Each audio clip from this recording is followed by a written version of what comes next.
Christophe Bex pour le groupe La France Insoumise. Merci Madame la Présidente, Madame la Première ministre, chers collègues.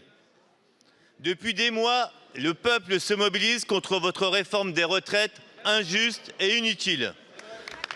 Des millions de personnes manifestent lors de chaque journée de mobilisation. 93% des actifs de ce pays expriment leur opposition. Mais votre seule réponse est le mépris et la répression. En interdisant les dispositifs sonores portatifs, sans avoir peur du ridicule, ou les cartons rouges au Stade de France. Mais Madame la Première ministre, la page n'est pas tournée. Votre projet brise des vies. Il n'aura pas fallu attendre 3 semaines après sa promulgation pour que votre contre-réforme des retraites ait des conséquences dramatiques.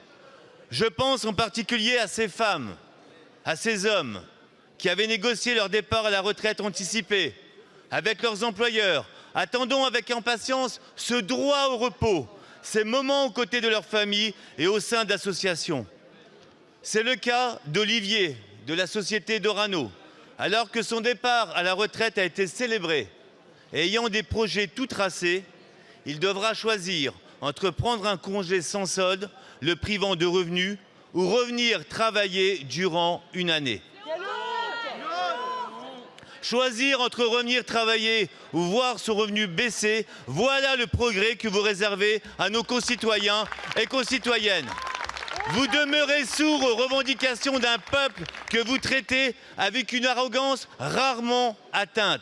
Chers collègues, il est encore temps d'agir et de mettre un carton rouge à ce gouvernement qui cherche à étouffer la contestation. Non, la page n'est pas tournée, Madame la Première ministre. Le 8 juin prochain, votons la loi d'abrogation pour porter haut et fort la voix du peuple que nous représentons. Merci beaucoup, mon cher collègue. La parole est à Monsieur Olivier Dussopt, ministre du Travail, du Plein Emploi et de l'Insertion. Merci, Madame la Présidente. Mesdames et Messieurs les députés, Monsieur le député Bex. Vous évoquez, Monsieur le député, quelques cas que je n'ignore pas, que le gouvernement n'ignore pas. Mais il faut rappeler quelques évidences ou quelques réalités. Aucun retraité parti à la retraite ne sera jamais rappelé. Première chose. Deuxième chose, aucun individu, aucun assuré pouvant faire valoir son droit au départ à la retraite avant le 1er septembre 2023 ne peut être concerné par un quelconque rappel que ce soit. Les cas que vous évoquez, la société Orano, vous avez cité, ils sont 16. 16 personnes au sein d'une société comme Orano sont des personnes qui ne sont pas à la retraite, qui sont actuellement en congé et qui, avec leur direction, avaient négocié le solde de contrat épargne-temps ou de compte épargne-temps ou de congé anticipé, mais en aucun cas des retraites. Mon cabinet est en lien avec chacune des sociétés concernées et un traitement social et individuel de chacun des dossiers sera fait pour que personne ne soit rappelé.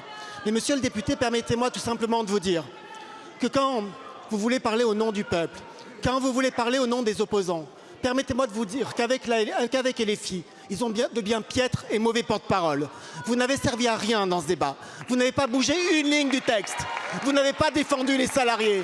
Vous avez voulu bloquer le débat et en réalité, vous n'avez rien apporté. Votre seule fonction, monsieur le député, est de mettre le bazar ici, de mettre le bazar dans la rue. Peut-être que vous êtes fiers de ceux qui, parmi vous, appellent à décapiter le président de la République ou lui promettent un destin à la Kennedy. Ça n'est pas notre conception de la République et ça n'est pas notre conception de la démocratie. Je vous remercie, monsieur le ministre.